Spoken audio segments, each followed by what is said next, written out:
I was never like the brightest kid at school. After I graduated uni, I went on like holiday to Mexico to Colombia. And I remember just sitting there going, I have no idea what I want to do in life. You know, my dad was breaking my balls. He goes, Billy, you loser. You don't know what you're going to do. So happy to just get any desk job, work 9 to 5, get 70, 100K, like absolutely no ambitions. I never thought any of this was possible. Billy Moskovich. From Uber driver to Australia's first $1 billion mortgage broker at Stamford Capital. I'm the best in the country at saving people money for free. On that $100 million deal, got their rate down 0.5% on $100 million, which is significant savings a year, and got a $9 million equity raise. I went in there and go, hey, major bank, here's 4 competitors. It's a prime A+ asset. Are you gonna come to the party or do you want to lose the deal? Banks are not gonna want to lose something like that. If you want to earn like the best, you got to perform like the best. It's not just being the top 1% in the profession, it's being the top 1% in every aspect of your life. Fitness, emotionally, mentally, career. Once you bank your first guy with $500 million, bank one guy with $1 billion, you realize that everyone's just a person. It's all just the same. It's creating friendships and meaningful long-term relationships. You have to make sure that when the client sits there and looks at it and goes,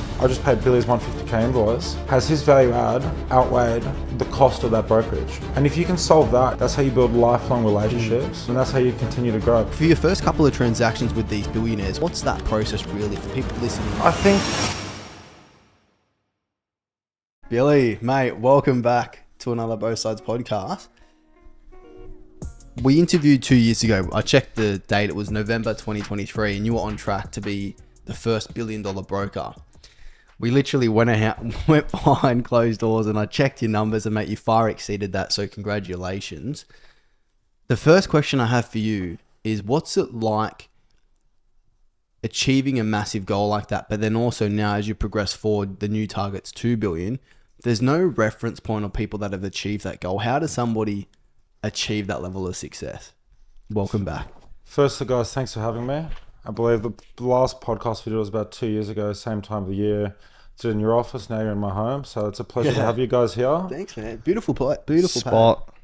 To answer your question, you know, achieving the goals, to go from 1 bill to, you know, now I'm chasing down 2 bill, you know, you sort of set the goals.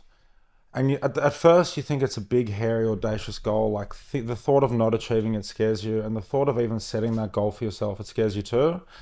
And I remember the feeling of even going to the first podcast and writing out the goal of saying it to when we had the first podcast, it was the first time I said to public, I'm going for 1 bill, to a wider audience. Like that was my first podcast ever. I remember I was nervous. And I remember I was scared as to, you know, the fear of failing. And I think that's probably an important thing to talk to later, but the fear of failing, like I set the goal for 1 bill. The previous year I had said I was going to write 1 bill. I only did 550 mil or something like that. And I remember sitting there in the podcast and going, okay, I'm going to write $1 billion. The fear of failing really drove me there. But then you realize once you get to 1 bill and you set up the systems and processes, it's not that hard to keep rolling and keep pushing. I guess to answer your question, if Usain Bolt or you break a world record once, you don't just sit there and retire. You've worked so hard to set the systems, the processes, the ecosystem around you to keep going. So you keep going. You keep pushing to see how far you can push it. Can we delve straight into those systems and processes and that ecosystem around what you've built to actually achieve that? Because, you know, I feel like a lot of people are very reactive. However, like I've obviously spoken to you last week. I actually spoke to your business coach, Joe Cotton, as well. And it's very structured, regimented. It allows for leeway, but it's very different in my opinion. A lot of people are very reactive. Can we delve into a bit about your structures? Yeah, sure. Structures, the key thing, and I think you'll find this across most, you know, highly successful people, the top 1%ers, it's structure, routine, and consistency. You have to figure out what works for you. And it takes a while to figure it out, you know what I mean? Like my routine has taken me years, 3 or 4 years of trying and failing in order to get the system that works for me. And secondly, it's team. In order to achieve those results, you got to build the right team around you. And I owe all my success to my team. Without my team, I'd be nowhere near I wouldn't be able to do anywhere near the level of numbers that I do now. And owe it all to them. I guess a key point of sort of the structures and the systems, it's the underlying values. Like the number one most important thing, it's reputation. It's reputation and market. Because a reputation takes 20 years to build and you can lose it overnight. It's reputation. It's putting your clients first and making sure you're always adding the value. Because once you combine your reputation with the value add that you provide, you structure around it the team that helps you grow and continue to add those values. It's a self-fulfilling prophecy, and it just keeps growing and growing. What does a team look like now? And like, what's your role within it? Because I know as I scaled my business, I was obviously in the trenches hard, doing absolutely everything. As the team builds, my roles became smaller and smaller, but more focused. What does your role look like, and what does the team look like? My key role, you play to your strengths, right? My strength is getting business in the door, right? Chasing some of the largest private developers in the country, large private developers, property investors, guys worth $500 million to $1 billion plus, and convincing guys I've never historically used a broker before to let me run a process for them to show my value add. Because once I get in there and show the value add, it's very hard for them to tell me, no, you know what, Billy, I'm not interested in using you moving forward. In relation to team, I think I hired my first employee, Daniel Kelly, 3-4 years ago. I mentored him. He's my first employee was sort of started as an analyst, and now he's moved into, he then moved into a junior broking role, then a senior broking role. I think soon he'll be a director under me. You get him to run the deals. Like I run deals with him. We share comms on those deals. And then under him, you then structure the analyst team and the support staff. And even then, it's a quasi analyst, quasi broker role. They steer the ship. Probably the most important employee is a girl called Barbara. I often refer to her as my carer because she literally runs my entire ship. She's across all my deals. She's across my pay. She structures everything for me. Like without her, I'd be absolutely lost. And then under there, you get the few key staff, and then you keep building as the pipeline grows, as your revenue grows. You keep building the team under you. And the key thing, I guess, we spoke about in the previous podcast about how my boss changed, that one Uber ride changed my life. I want to replicate what he's done for me and that feeling that I have towards him to the people on my team.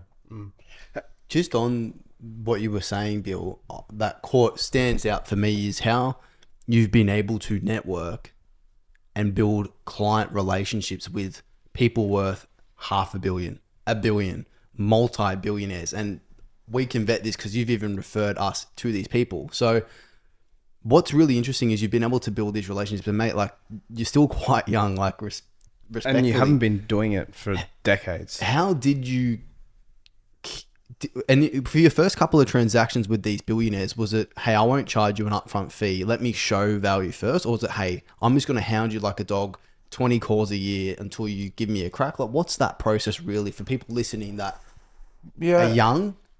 I think taking a step back and looking how my clientele and sort of my deals have evolved over time.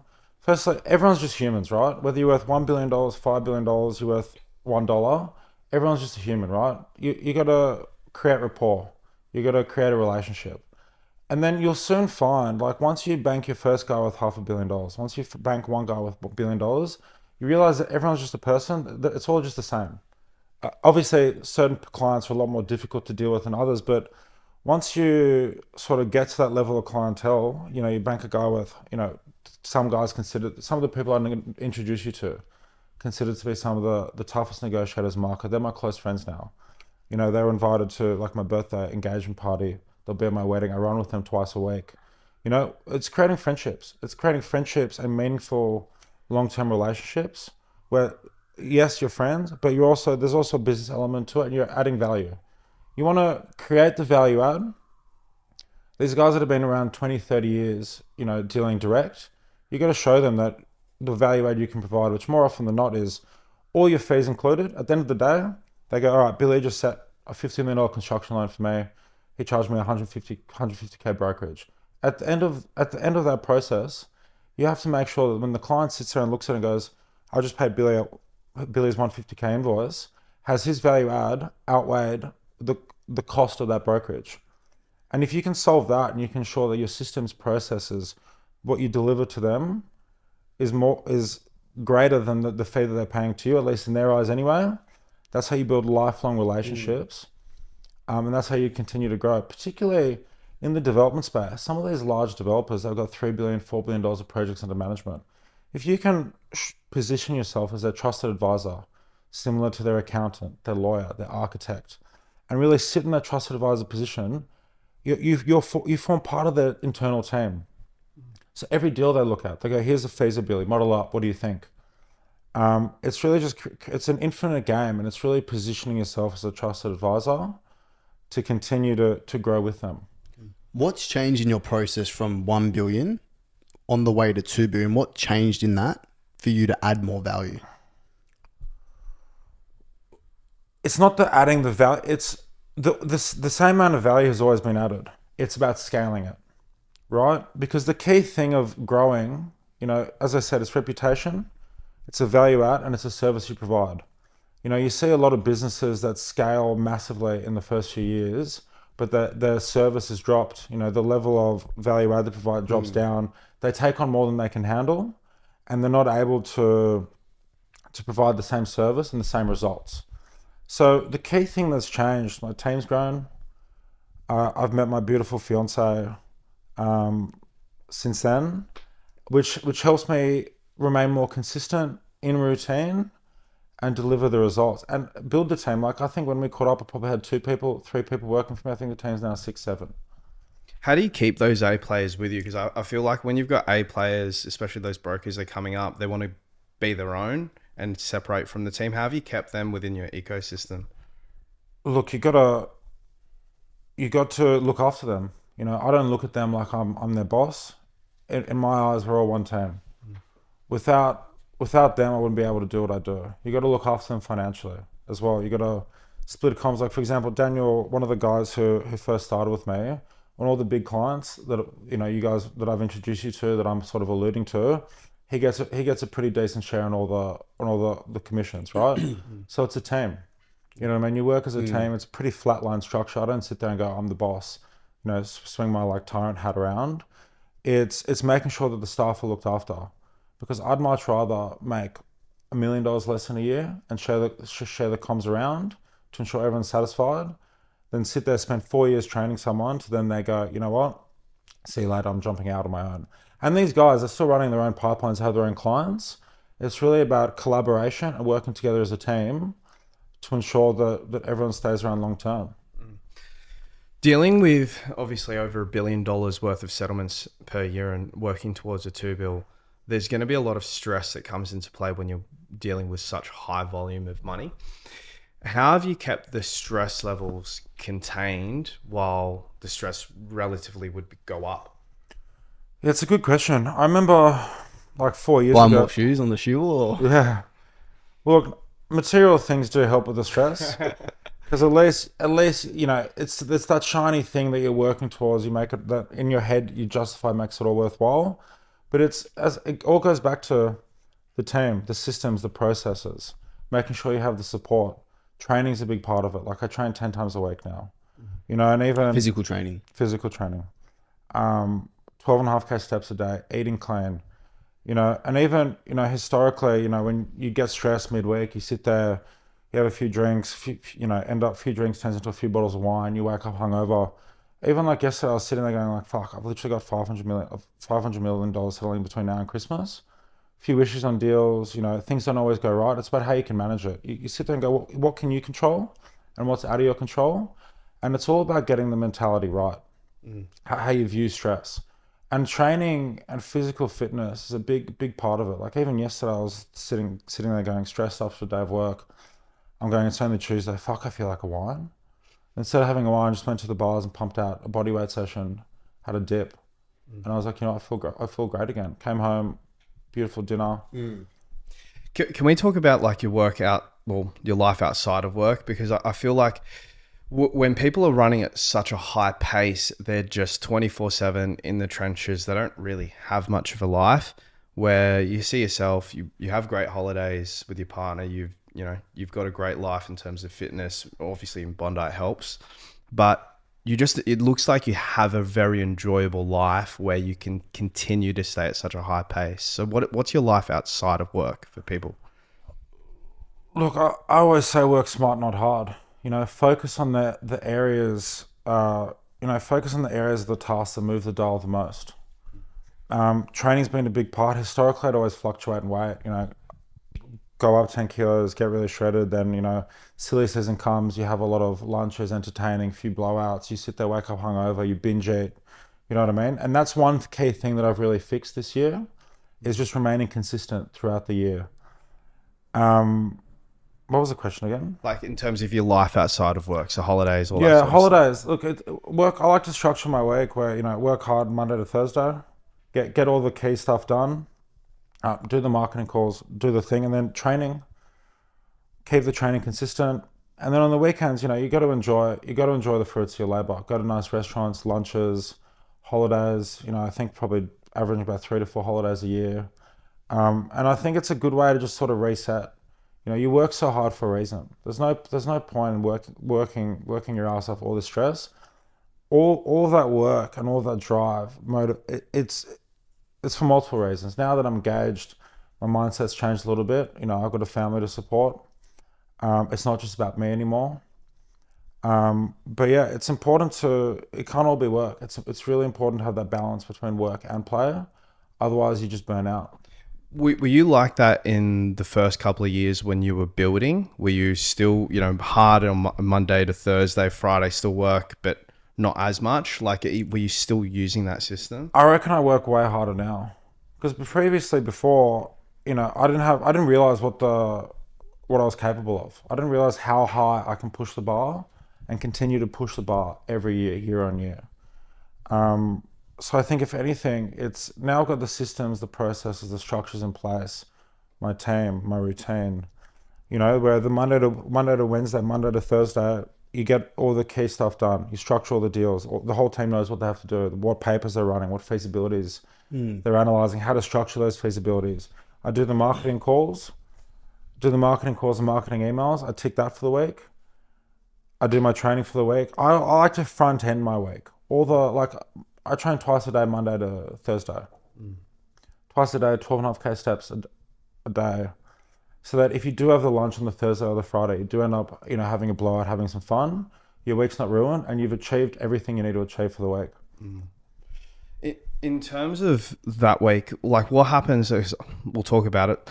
Last week, I saw you doing a run in Bondi to Bronte because you did have you didn't get to the gym and you didn't get your walk done and you were making it up.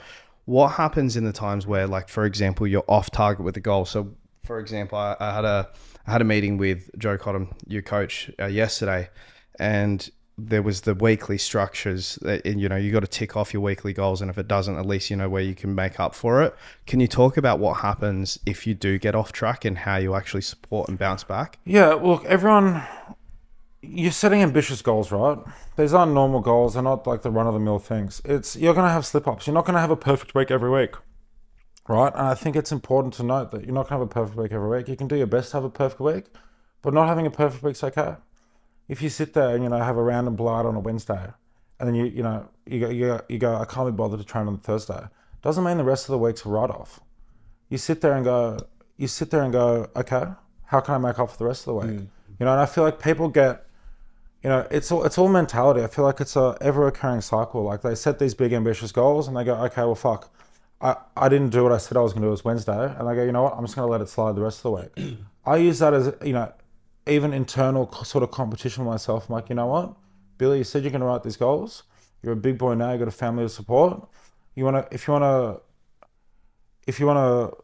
fuck around, if you want to deviate from that, show up the next day. Why the goals? Why these big goals? Why did you set them at the start? And has the reason for these massive goals changed? Why did I set them at the start? Look, I like to. Growing up in the Sydney's eastern suburbs, I never thought, I was never like the brightest kid at school. I was suspended, expelled. It took me 5 years to a 3 uni degree. After I graduated uni, I went on like a 6-month gap year holiday backpacking from like Mexico to Colombia. And I remember just sitting there going, I have no idea what I want to do in life, no ambition. My dad was breaking my balls. He goes, Billy, you loser, you don't know what you're going to do. He goes, it's so hard to get a job. And I remember like at the back end of the trip, I was in Medellin, sitting there in my hostel going, fuck, like what am I going to do with my life? So happy to just get any desk job, work like, 9 to 5. clip the ticket, get 70, 100K, like absolutely no ambitions. I never thought any of this was possible. And then obviously got the opportunity with my job, and then just it kept going. It kept growing every year, and it got to a point going, fuck, like I can do this. Like I can be regarded as the best broker to ever do it. Like the Michael Jordan of finance even. Like I look at the, the icons, the greats, Michael Jordan, Ronaldo, all these guys. Obviously I'm not saying it's similar levels at all, but if these guys can go out, retire, and their community, the people around them, the industry knows that was one of the greats ever, one of the best to ever do it, the GOATs. Why can't I do it? And it's funny too, I know from my experience, Billy, that as you start to accomplish more, you then start to believe in yourself more and back yourself more. And these ambitious big dreams don't become dreams, they become goals. And it's like, I think, mate, you have every right, like every opportunity and capacity to become the Billy or the Ronaldo of finance. Like, who says you can't, right? Yeah, I think it's all mentality. And like with Joe Cotton, like you work through mantras, right? And obviously everyone in the industry, a lot of the top performers, they say that they're passionate about what they do. Like I'm passionate about delivering outcomes and adding value to the clients. But at the end of the day, majority of us are motivated by cash, right? It's growing that, because the more cash, the more income you provide, the more you can provide for your team, your family, the more you can keep growing, the more enjoyable your life becomes, whether some people like to admit it or not. And like one of the mantras that I've worked on with Joe, it's like, if you want to earn like the best, you got to perform like the best. You look at LeBron, you look at Ronaldo, they're making 50 mil US a year. In order to do that, in order to be that 1%, even that top 0.1%, it's not just being the top 1% in your field, in the profession. It's being the top 1% in every aspect of your life. Fitness, emotionally, mentally, career. Once you create that ecosystem around you of how to become the top 1%, the results just start flowing through.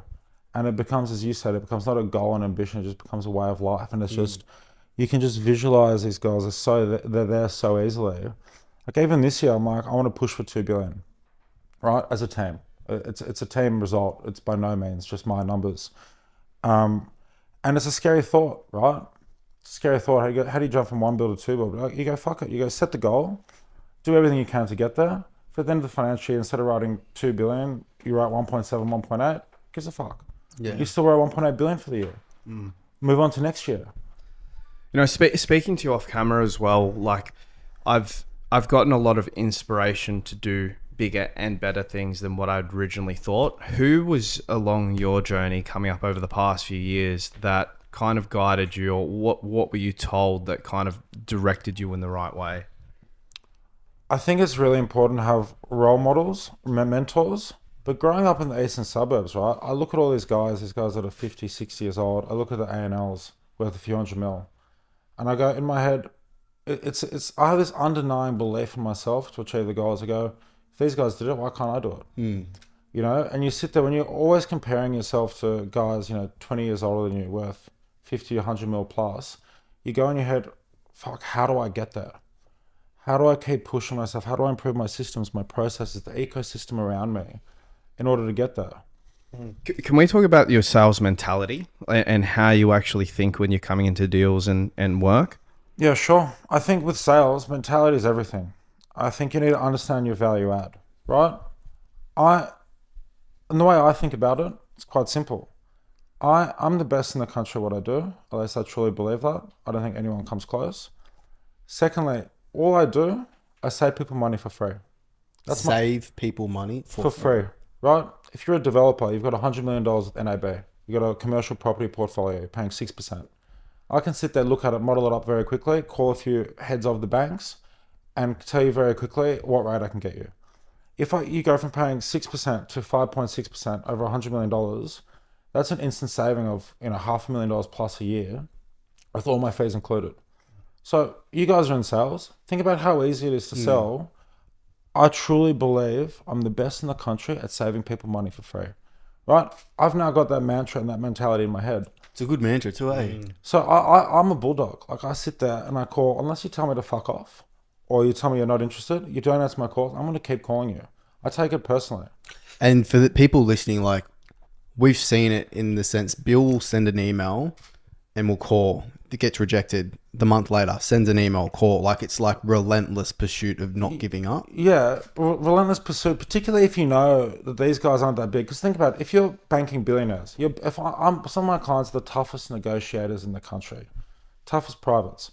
If I'm banking them, and then there's this 35-year-old developer who's worth $10-20 million, if he thinks he's too good to answer your calls, I take that personally. Because I know that once you meet me, once you see what I can do, you're going to regret you didn't pick up my phone call 2 years ago. And I've had so many instances where I'm calling these guys every month. It's like a game. You know what I mean? If you truly believe in the value add you can provide these guys, and the value add is so significant and it's quantifiable, right? It's not like, with agents it's different, right? They sit there, there's 50 agents all talking big game. The property's worth 30, one quote's 3.2, the property's worth 3, one quote's 3.2, one 3.3. That process isn't as easily as quantifiable because you need to sign the agency agreement, you need to run the process on market. Whereas with me, send me the information, within 1 week maximum, I can tell you the rates and terms I can get. How do you get better rates and terms? Simple. It's relationships and market. Stamford Capital, it's 15th birthday this year. We've been around the longest. Last financial year, Stamford Capital placed about $2.6 billion. The New South Wales office, which I led, did about 1.56 of that. So it's economies of scale, power and market. We leverage our volumes, right? There's no other brokerage that's writing as much as we are year on year and has been consistently for 15 years. Like, to give you an idea, even, last financial year, there's a business we did 2.6 bill. This financial year, FY26, in the first quarter, Stamford Capital did over $1 billion, right? So it's volumes and power and market. It's reputation and market. And secondly, we've got a nationwide presence, right? We've got offices in Brisbane, Sydney, Melbourne, Adelaide, Perth. We've got close to 60 staff now. And we've got the reputation that we're the best, right? So all these lenders, particularly in the current space, there's record levels of liquidity in market. There's more cash in market than there is actual deals. It's about creating the competitive tension, understanding which lenders to go to, and leveraging your relationships, leveraging your volumes year on year by way of economies of scale to get the best outcome for our clients. What's the biggest individual deal you've done, and how much did you save them? Biggest individual deal, it was a refinance. And my biggest individual deal is not even that big in the scheme of things. I think my biggest deal is about 100 mil investment facility. Some guys out there, 200-300. At that level, Billy, are they servicing debt or is it all capped interest? This one was service, but this is like a large, but it's a large retail center. It's a very well-known it's in Bondi. It's a very well-known. And it like cash flows itself. It cash flows itself, right? And it's about creating the competitive tension. Because and it's amazing. Like, I sit there with, guys worth, $500 million plus that have, $200 million assets, that have the loyalties to one bank, right? And they sit there, they go, I've been with NAB for 20 years. They give me a good rate. But that's the same as a real estate agent going, I'm just going to take the property and just engage one buyer, not run a process.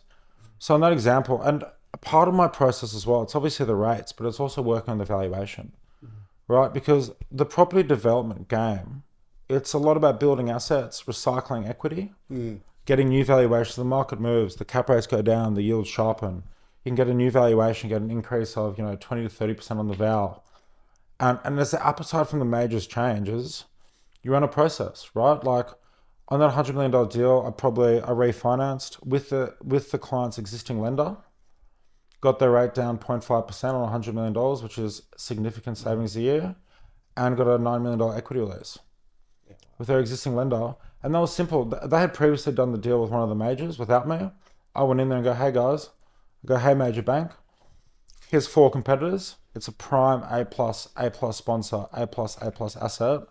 Are you going to come to the party, or do you want to lose the deal? And banks are not going to want to lose something like that. And you create the competitive tension.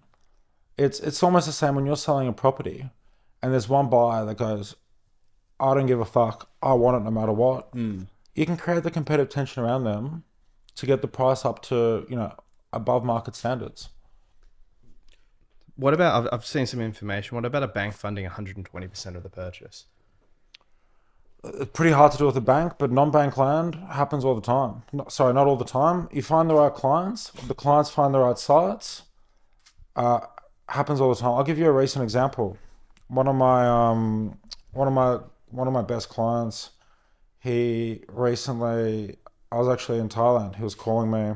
I thought he was calling me to, I'll have a few deals on the go with him. He goes, call me back. I got a deal for you. It was a block of apartments on market, lower North Shore. Block was 40, 50 years old, all strata titled. It was like, call it 25 units. All right, he bought that site for 23 mil, kind of on market, kind of off market. It was actually on market. All the other purchasers, they weren't happy with, they were giving weird settlement terms. I want 12-month delayed settlement. I want these conditions, blah, blah, blah. He walks in and goes, I'll give you 24 mil, 10% exchange, 10% deposit, 6-month settlement. Now, something like that,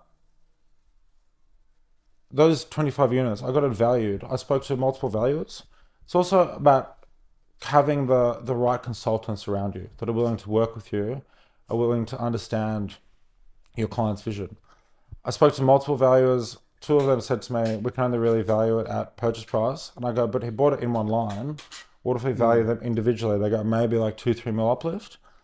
I ended up, and his strategy was, I'm going to settle on it, put 100K in each unit, minor renos like refurbishment, new bathrooms, new kitchens, just jazz it up a little bit and just sell them. Like nothing extensive, no planning risk, no real build risk, simple minor refurbishment works. He bought it for 24. I got the val 44 mil as if complete. Total construction cost is, 4 to 5 mil. So total equity, he going into that project, we're about to get form proof now. Total equity he's putting in is about $1 million for a 44 mil GR project. Wow. And when you do that consistently, if a client has the ability to buy sites undervalued, look at a project in a different manner, and you can see that vision, and you can communicate his vision to the market, whereby both lenders and valuers, that's how you have a lifelong client and you become their trusted advisor for life. You talk about communication, and obviously the best guys within industries like this, they're the best communicators. How did you actually learn how to communicate properly? Because if you weren't the smartest in school, got ADHD, all that sort of stuff, how did you learn to communicate at that top 1% level? Look, I think at the end of the day, the top 1% level, they communicate the same as everyone else, right? It's about that they want people that they like to deal with, and they want the communication delivered in an effective and understandable way, right? You don't want like a full 50-page email response. It's, can you do it? Yes or no. This is how much equity you have to put in. This is the cost. Simple. Like no one's taught me any. Like I've sort of learned on the go, and it's quite funny. Like I remember when I was still at uni, I was working at a call center. I was always the shittest salesperson ever. Like I was coming last. Like I thought they would fire me. Like looking back on it now, I'm like, kind of just learn on the go. And I think as well, the way I sell, it's a bit different, right? Because a lot of guys approach sales just from the pure salesy point, too salesy. I'm doing you a favor by calling you in most instances. If you're a medium to, if you're a low to mid-tier size developer, me calling you, I'm doing you a favor. You don't approach it like, you hear those real estate agents call like, hi, my name's Raymond. I'm calling from LJ Hookup Double Bay. I was just calling, be personable, stand out from the crowd. For example, sometimes I call people and I pretend they're calling me. You go, hello. They go, hello. I go, speaking. They go, mate, you called me. I go, I thought you called me. Then they're sitting there going, what the fuck's going on? And you go, oh, mate, sorry, I did call you. My name's Billy Moskovich. How are you, mate? Straight away, you know what I mean? And even they go, you catch them off guard. They're like, what the fuck? This guy either doesn't give a fuck or he's so good at his job that he can get away with acting like that. Secondly, when you leave voicemails for people, right? You don't say, my name's Billy Moskovich calling from Stamford Capital. Please call me back. You understand which had these developers, they've got sites on the go. You know, hi mate, Billy Moskovich calling just in relation to the DA on 55 Raglan Road. Give me a call back. So then they think it's about the actual deal. Yeah. Yeah, I've seen your email marketing, fucking next level. I've never seen anything like it. In terms of, Can we stay on that for a sec, Bill? With what you've learned with your own sales process and marketing, and having dealt so much in the real estate space, where do you see other people going wrong? Mentality. They're too salesy. They haven't really. Then you need to separate yourself from the crowd. You need to look at your competition, going, what am I doing differently than my competitors? Why is my value add greater than everyone else's? I think that's a key thing. You got to separate yourself from the crowd, because even the real estate game, it's so saturated, right? Like real estate agents, a completely different ball game. But even now, brokers, everyone's becoming a broker. And it's also, I think, a key thing is the old term specialist versus generalist, right? I only specialize in commercial, right? And when I say when you say commercial mortgage broking, it's anything that you're lending into a company. Like you're not lending to a mum and dad individual.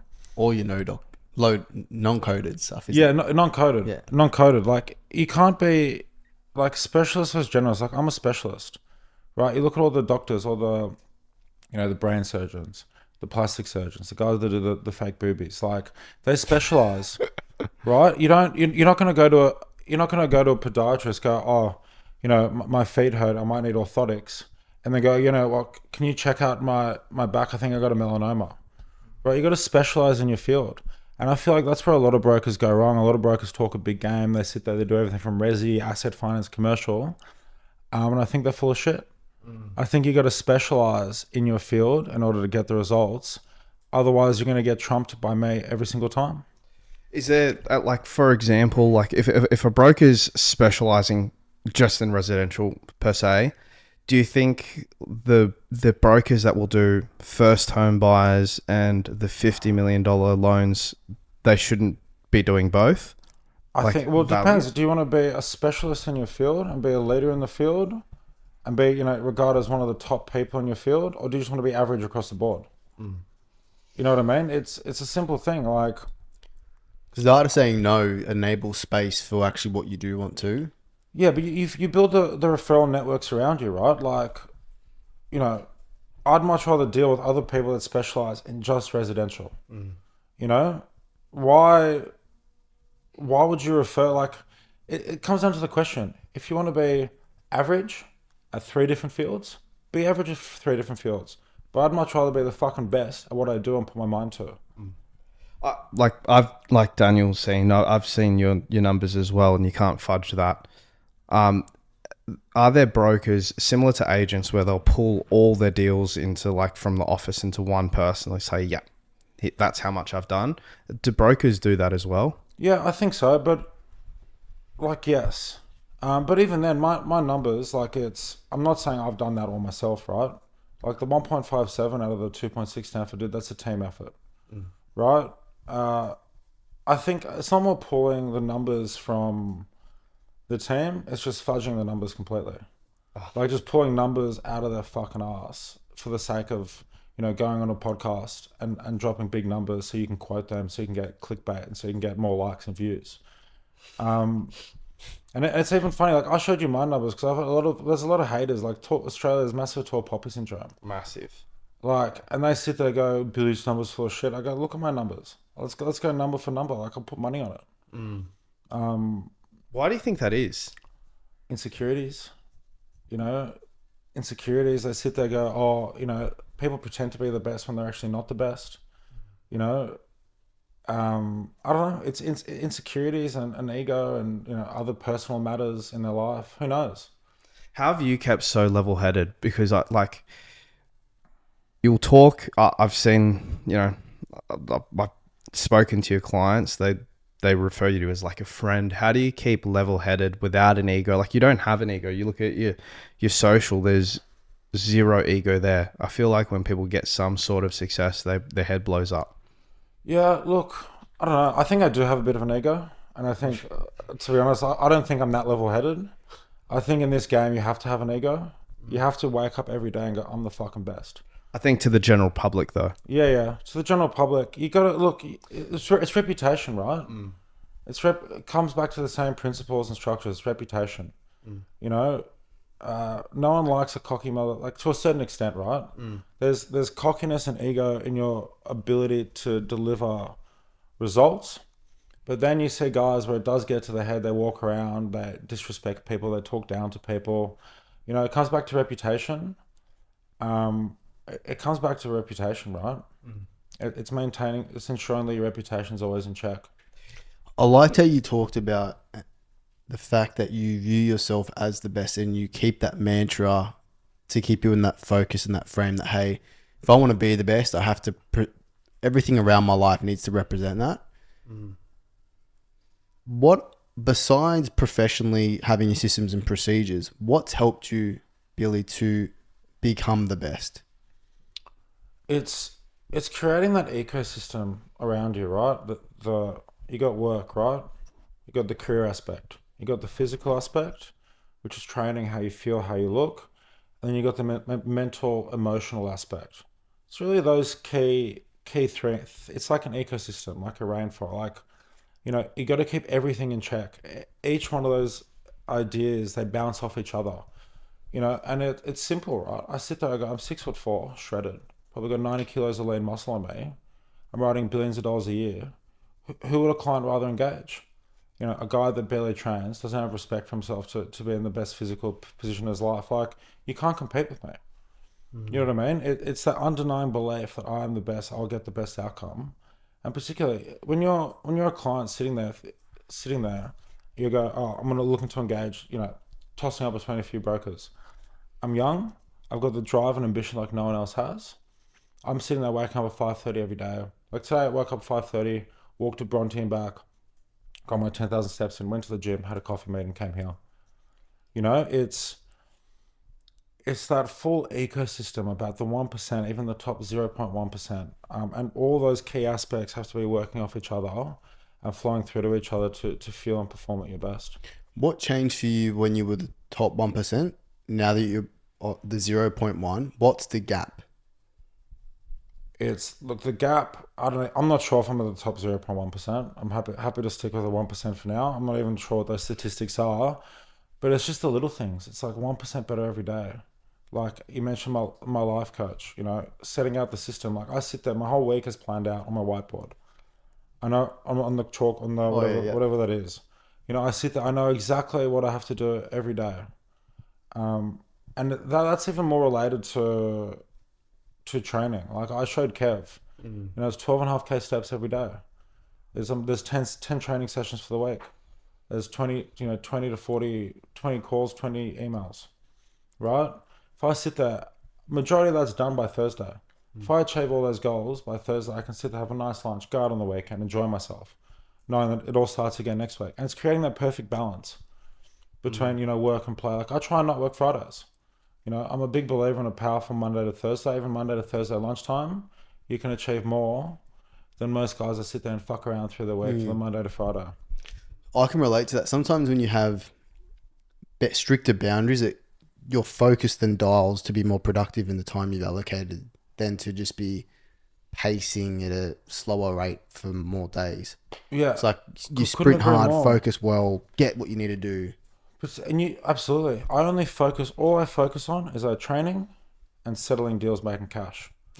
You know, I don't go to the supermarket. I don't like the supermarket scares me. The bright lights, I have to choose between cos lettuce, iceberg lettuce, you know, all the different herbs. Like it's. What do you do for nutrition? For nutrition, Bell. Yeah, Bell. But 250, 300 grams of protein a day.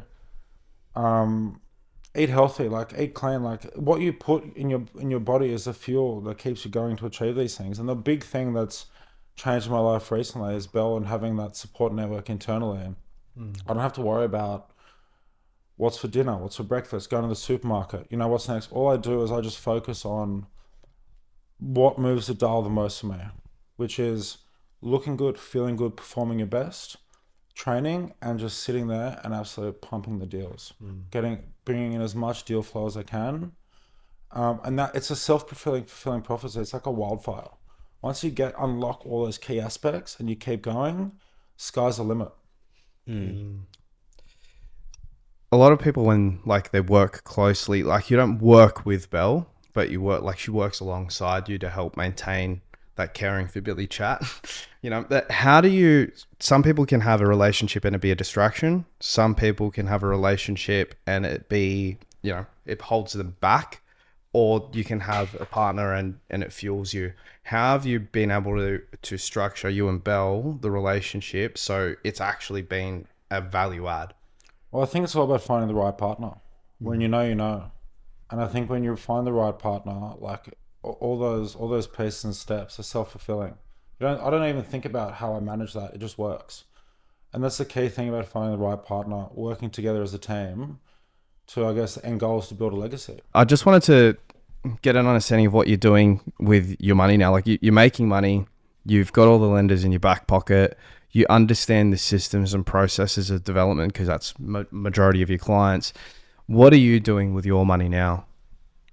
Few things. I always wanted to be like, do developments on the side, but at the end of the day, it comes back down to specialists, not generalists, right? Like you can't be, there's so many aspects and so many controls and so many regulations that come to development now. It's really, I sort of pivoted to wanting to become a developer to just cash flow some of my clients. Recently invested into my first sort of development with some friends and clients in Rose Bay on New South Head Road. And I bought a block of apartments, existing block of 6, got a CDC, turned it into 2 semis.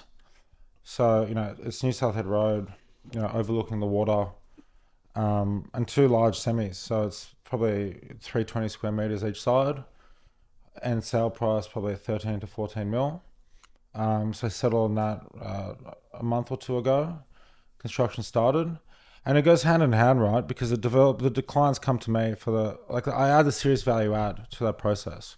You work on the valuations, you work on the lenders, to get the best rates and terms, while also minimizing equity. So it's really, it's almost the perfect sort of strategy because I'm playing to my strengths and I'm doing what I do for all my clients, which I'm the best at what I do for myself and my JV partners. So I've done 1 in Rose Bay. I'll probably look to do a few a year. As much as I can anyway. Will you retain any stock to hold? No, not at this point. Eventually, I want to, probably after I move out of here, I want to develop either a house or a duplex to live in. But it often takes a few goes because, you put, 500, 750 in, you wait 2 years, it comes out, it's 1.5. You go again, the 1.5 turns to 3 mil. But even that whole process has taken, probably 3 to 4 years. And I haven't even seen, it can go wrong, So it's about, I just want to do multiple of them because as well, as soon as you invest, it takes you so long to save up 750K, $500,000. You invest it and you look at your bank account, you go, fuck, I'm poor again. You know what I mean? It's the mentality to keep driving and going. So you're just going to keep doubling down. When does the doubling down stop and you pull cash out for your own?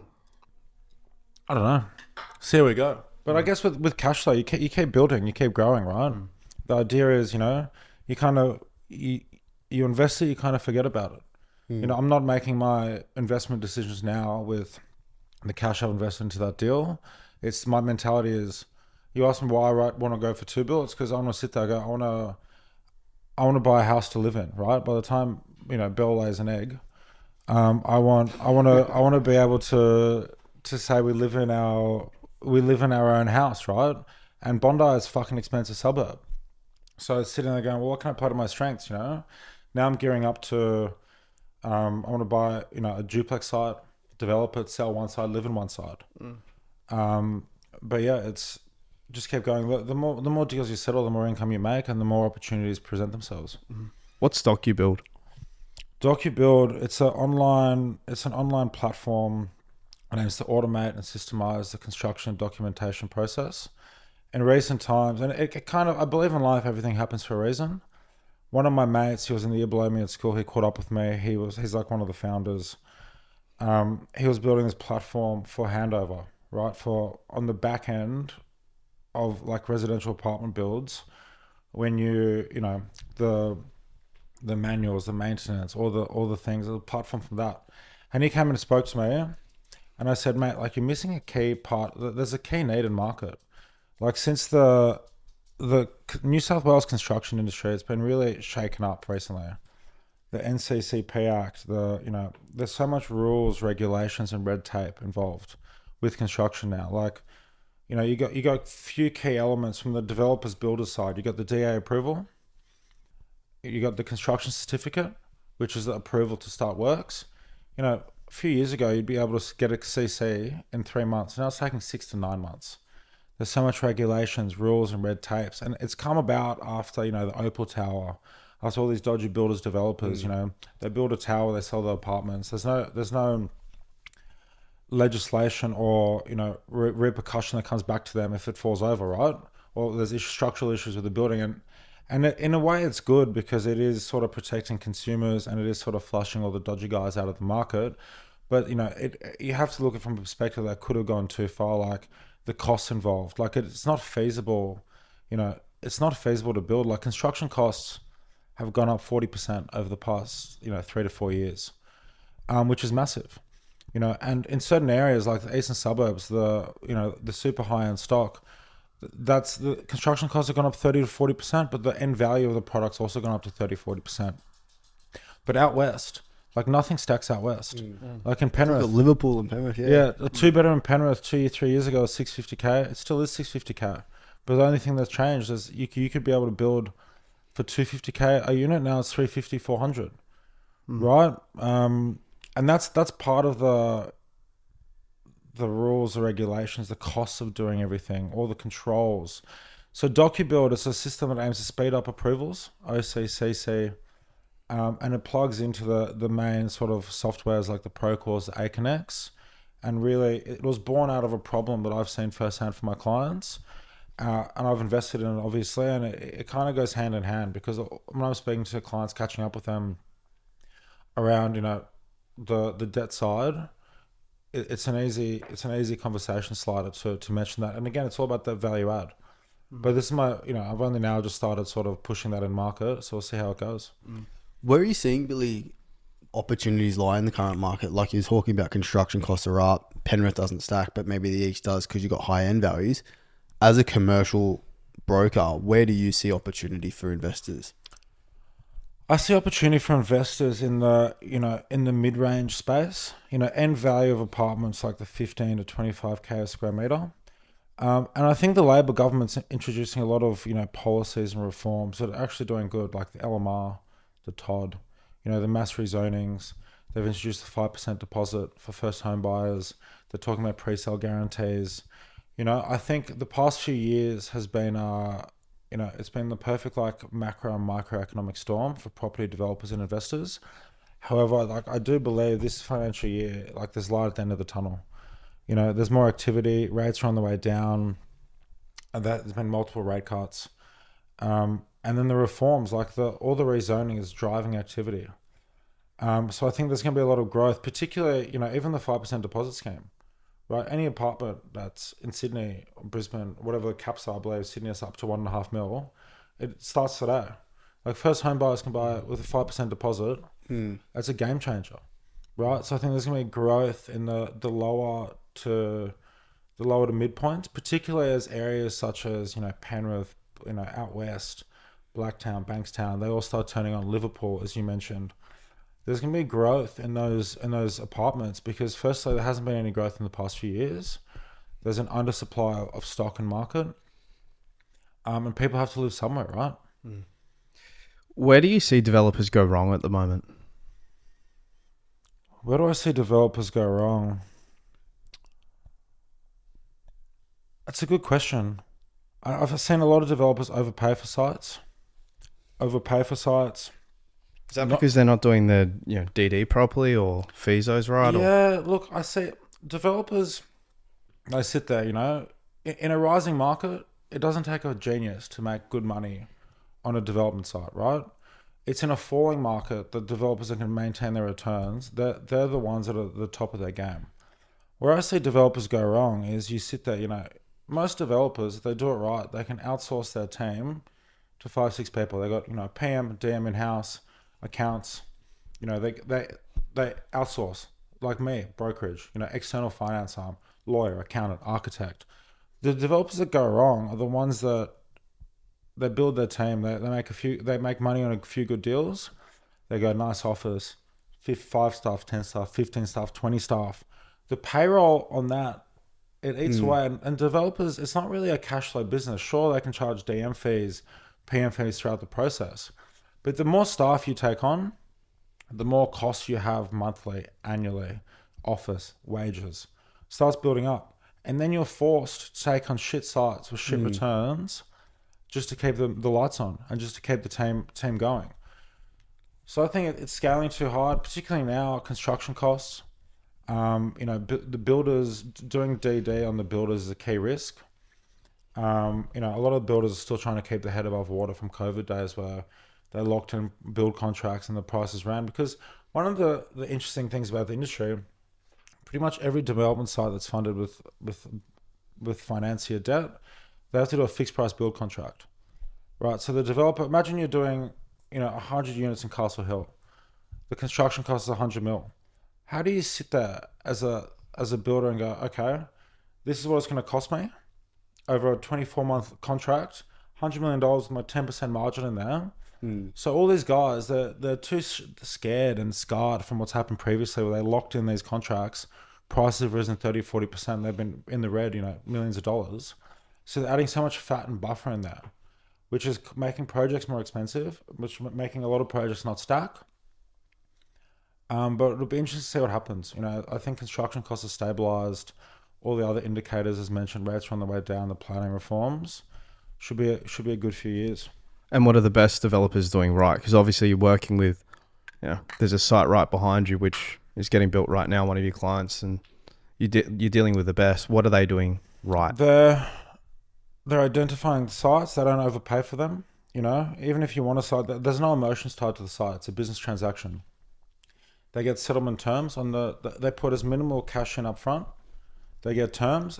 They're thorough on their planning and the build cost. Because if guys that understand the planning system, the planning's probably the key. Understanding the planning system, having the key consultants to unlock the most favorable planning outcomes is how you achieve deals where you can, you know, you option up a site for, you know, call it $30 million, 18-month settlement. You get that DA throughout that time. Say you pay a 5% deposit. Sometimes it can be, you know, even lower. It can be a stage deposits over time to assist with cash flow. You spend $500 million in planning. You get the DA outcome. All of a sudden, your site's worth 45 mil. It comes to settlement in 18 months' time. I run a process in the valuation. I get the most favorable valuer. Bang, 65-70% on the valuation. That's 100% debt funded. A lot of brokers that, you know, I've met and dealt with, they're very suit and tie. You're not as much. Do you think that helps win clients because you're more relatable? Absolutely. Who wants to deal with a suit and tie? You're more relatable. Even your billionaire high net worth Yeah, clients? absolutely. Mate, if you got the balls to dress like I dress, and this is me dressed like I used to wear Gucci tracksuits to the office, to meetings, right? This is me more polished, like I've got a brand name, but dress comfortable. Like in order for me to perform the best, I need to be comfortable. I fucking hate wearing suits.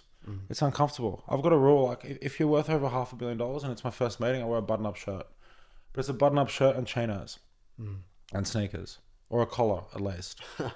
You know, it's no one wants to deal with, like, particularly guys at that level. You'd struggle to find them wearing suits. You know, they want personable people they can relate to. You know what I mean? There's so many quants or guys in the banks who walk around in suits, think they're sick cunts. You know what I mean? Think they're heroes. Like, man, no one wants to deal with some guy in a persona hiding behind a suit. They want to deal with real people that can have real value and real results. What have you learned from these top clients of yours, Billy? Like, what are some of the principles of success or life that you didn't know until meeting these people? Everyone's just a human at the end of the day, right? It's about being relatable, personable, building a relationship with them, building rapport, adding value to them, right? Time is money, right? As we were talking about before, like everyone's got a busy schedule, particularly these guys. They only want to give time to people that add to their overall vision and goals. And I think dealing with these types of clientels over the years has really helped me sort of bolster my systems and processes, and really get to where I'm at today. What's the one piece of advice these guys have given you that stands out or sticks with you? I don't even know if they've given me a piece of advice, but a piece of advice I'd probably give to people watching or the young guys trying to come up is think about what you want to do. Set your dreams big, your goals big. Manifest what you want to achieve in life, and don't sit there just because your dad worked at a bank for 10, 20 years, clipping a ticket, a cog on the wheel. You don't have to follow that path.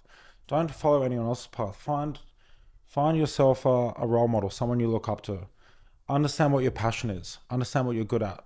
And set your goals big and chase those goals down. I feel like a lot of people, they're not ambitious enough. They're sort of stuck in the mentality like, oh, you have to go to school, you have to get a good ATAR, and you have to go to uni, get the degree. And then after the degree, you have to do 5-10 years at a big four consulting or bank firm. Mate, follow your own path. Anything in life is possible. If fucking Donald Trump can get re-elected as a second time, and he's the most powerful man in the world at this point in time, if he can do that and carry on like he has, anyone can do anything. I feel like you've broken a lot of rules when it comes down to like even injecting into a space and an industry where it is very suit and tie, no emotion. You've injected a lot of personality and you've broken a lot of rules within the industry. What are the next things on your horizon that you're looking to do or break? Just keep going. What are the goals? Just keep smashing down the targets, right? It's the more I can do the core business, Stanford, like keep growing the business, giving back to the same what my Heinzie, my business partner and the guy that gave me the chance to do, but give that same opportunity to them and keep going. It's I love what I do. I don't consider it work. Like it's enjoyable. Because I find too, when you're in the pursuit of chasing your own vision, your own goals, and you start getting momentum around it, it's not work, eh? It's like a game. Yeah, it's me versus me. Like my only competition is myself. It's every day I wake up, I look in the mirror, it's like me competing against me. How can I be better than the person I was last year? And all these little things, the little 1%ers every day, they compound. Like, so even think that in 2 years ago, 2 years ago in November, almost exactly 2 years ago, we had our first podcast. I was sitting there scared to say I'd write $1 billion, right? In 6 months, my team probably close to 800 mil, right? So that's almost double the output in a 2-year period.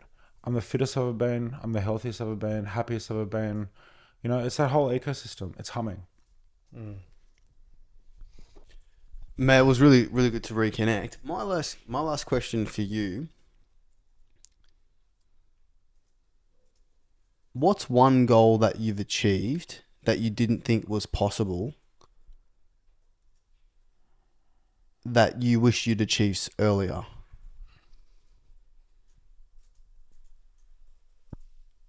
What's one goal that I've achieved that I didn't think was possible? I don't know. I think believing in myself at an earlier age, that underlying belief, because it was only unlocked, like this is my 9th year at Stanford. I think really I only started properly finding my stride and getting into this rhythm and momentum probably about 4 years ago. I think I fucked around a lot of my earlier years. Didn't put my mind to it, kind of just going through the paces, wasn't setting myself goals, wasn't setting myself visions, didn't think it was possible. I guess looking back on it, I'm super happy and proud of what I've achieved to date. But if I could have unlocked that at a younger age, I think it would have, added some more momentum. Like even some of the guys on my team now, they're finishing uni at 21, 22, running deals for me. I go, mate, when I was 23 years old, I had no idea what I wanted to do. Had no job. You finished uni at 21 working for me. I go, and it's exciting. It's exciting to see the young guys come through it. And I say to them, I go, come get me. Let me show you how to do it. If you can sit there in 9 years, by the time you're 30, you're writing close to $1 billion yourself. You'll never forget me, and you'll forever, talk about me in the same manner that I talked about my boss that gave me the opportunity in the Uber one day. Well done, man. Thank you. Mate, my last question for you.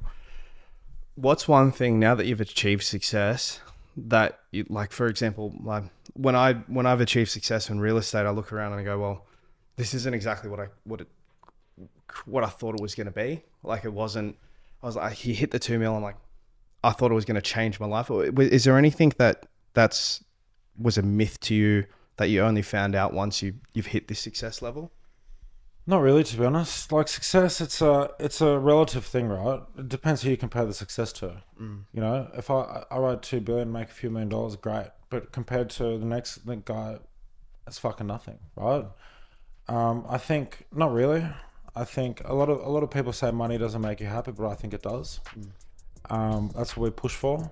It allows you to live a lifestyle, provide for your family, provide for the people around you, and do things and buy nice stuff. So no, I don't think so. Billy, thank you. Appreciate you. Thanks, guys. Cheers, Good mate. to see you.